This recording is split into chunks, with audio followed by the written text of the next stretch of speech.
Okay, I'm back. I said that this would be a homework problem, but I'm going to do it anyway. Okay, so in my previous video, I calculated, I derived this expression for the magnetic field due to a long wire of length L, and I showed that it was approximately equal to this if L is very small. And then I did it numerically by breaking it into small pieces. And so what I want to do is to plot those three solutions. I want to plot the magnitude of the magnetic field as I move further and further away from the wire in the center of the wire. And I'm going to have three solutions. So the first solution is going to be this one, which I solved analytically. I'll solve by deriving with calculus. This is an approximation, and then the numerical method. So that means that I have to turn my numerical method into a function so I can plot it at different points. I think it'll be worthwhile. Okay, so let's see. Here is my previous program. Let me turn this off because it's just going to get in the way. And there's the magnetic field. This is broken into, let's say, 100 points. And each point is a tiny little current. And I calculated the magnetic field due to that and added it up. And I get this right here. And then this is the calculated magnetic field from my numerical calculation, and then those the two values for the equation. And why are they not the same? I don't remember what I was doing with this program. It's just too far away. Okay, let's put this back. Oh, that's why. Let's put this back at, just make sure everything's working. I had this at X. Let's run that. Okay, there. Now everything's working. Okay, so now I'm going to turn this into a program that I can plot everything. So let's just go ahead and not delete this. I'm using Trinket.io. I like that for my Python stuff. I'm going to go ahead and copy this. So if I copy it, then it will make a new version. And let's say, let's call this plotting solutions to magnetic field due to, I don't know how long you can make these things, due to wire, and save it. Now, the first thing I'm going to do is to turn this calculation into a function. I mean, I don't actually have to do that. I just want to do that. And I'm not going to display anything. I'm not going to do the visual stuff. Okay. So let's go over here. The function, I guess I should put in, let's do it as best we can. So let's just go up here. Let's say def b wire. And now what parameters do I want to pass into this function? I want the length of the wire, so let's call it L. I want X, and I want I, and I want N. I want all of those things, right? So that I could change them if I wanted to. I could change the current, I could change the distance from the wire, I could change the length of the wire. Okay, so now let's just put all this stuff in here. I don't need this, right? Because, let's see, let's put these up here as a comment because I want to use the same values. So let's say I equals 0.5. No, that was L. No, that was I. L is 0.5. L is 0.5. I is 1. N was 100. And then X was equal to what? 0.05. 0.05. Okay, so that's my magnetic field constant. So I can delete this stuff, delete that stuff, delete this, delete this. And now I need my observation location. So here I made a sphere. I'm just going to call it ROBS. And it's not going to be an actual, and that's my observation location. It's just going to be this vector. Just that part. And then I do need to do this R start and the DL. So DL is the length of each little piece of wire. That depends on L, which I pass into the function, and N, which I pass into the function. So that all works. And then this is the starting location for my pieces of wire. Okay, I don't need this. I do need the, let's get rid of these. I do need this. This is my counter. This is my temporary thing. That's fine. RW is the vector position of the wire. This I don't need, right? Because I'm not going to display the sphere. This is going to be the same, but it's not a position. It's actually just a vector. This is the same. This is the same. This is the same. Okay, so then I can just say return B dot. Let's just return the magnitude. Magnitude of. I could just return B. Why not return B? Yeah. Okay, so let's try this. Let's print. Let's get rid of. Let's just turn these off because I don't think they'll work. Okay, but let's just do B.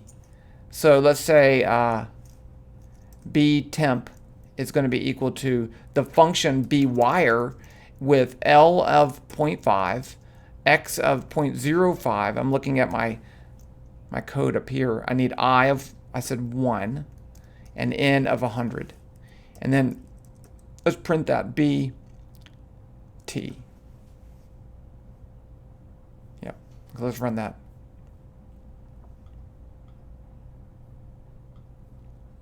Okay, that's the same value I was getting before. So it's working.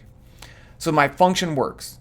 So now I can go through, I don't need, can't find, that's this stuff. I can left that extra stuff down there that I don't need.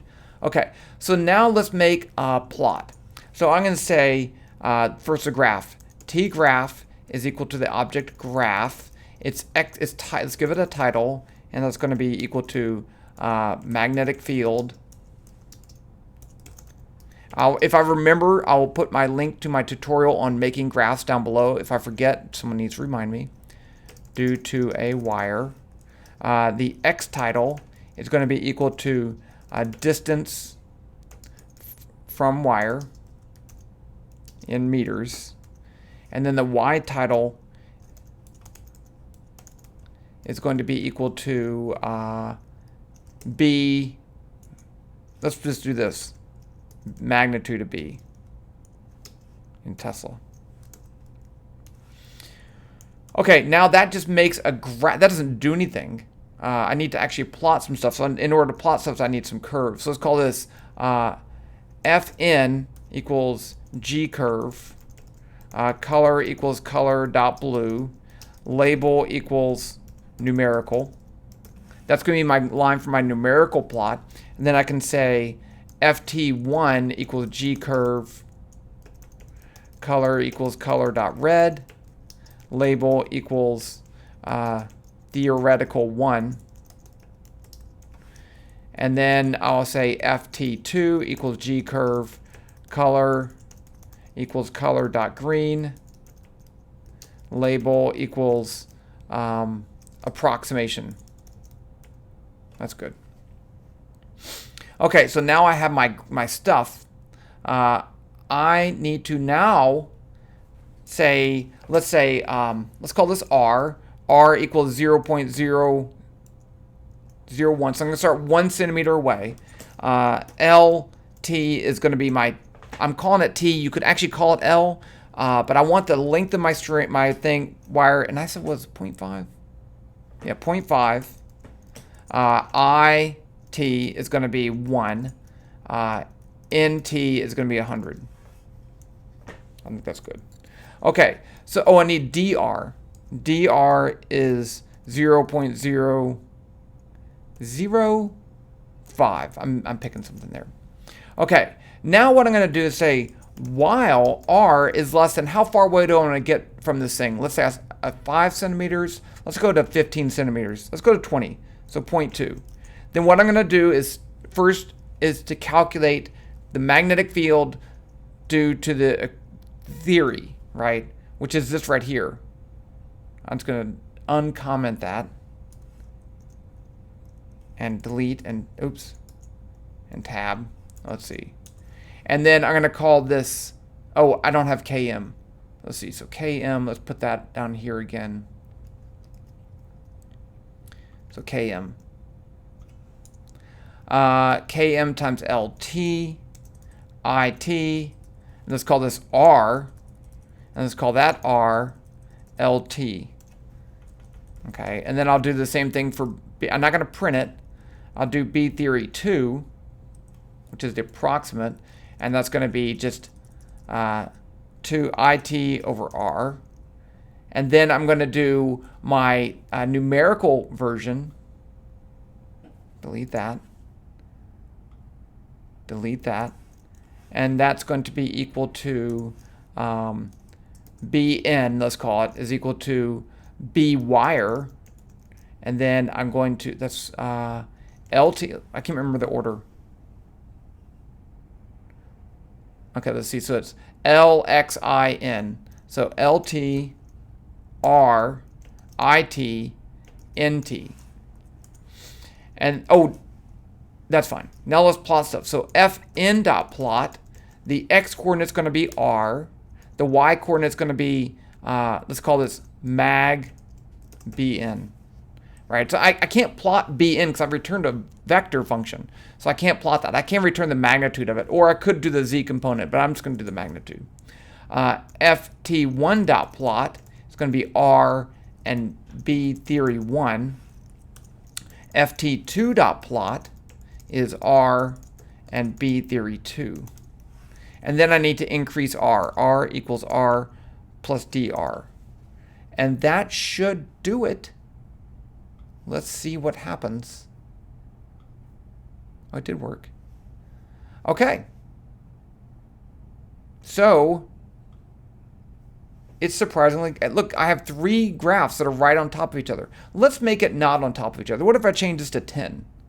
10 points, I've changed the wire into 10 pieces. Okay, so here you see something different, right? Because once I get really close, I actually get in between those 2 pieces and I get a weird magnetic field there. But the rest of it actually works really well. So let's put that back at 100. Let's go even further away. So let's go to 0.5 away. Let's see if we get some changes. Let's do this. Let's start at R of 0.2. Because when I'm really close, I get this huge magnetic field, and it makes it hard to see these other ones down here. Yeah, there we go. Okay, so here is my approximation. Here is my theoretical, and you can see they diverge. The numerical, I'm pretty sure, is right on top of that. Let's see. Let's just turn off FT1, see if we can see the blue one. Yep. Okay, so they're right on top of each other. So this is good. This is good. Okay. Where do these 2 things get the closest together? Let's just go back a little bit, maybe to R is 0.1, and we can see that over here, they're very close together, then they diverge as they get further and further away. And there you go. So we have those 3 solutions, and we actually checked them, and I'm pretty happy with this. And I'll give you the code to this. I'm going to include the link to my previous video. I'm going to include a link on graphing. I'm going to try to remember to do those things, but then I'm going to do another magnetic field thing soon. So I'm working on magnetic field stuff, and there you go.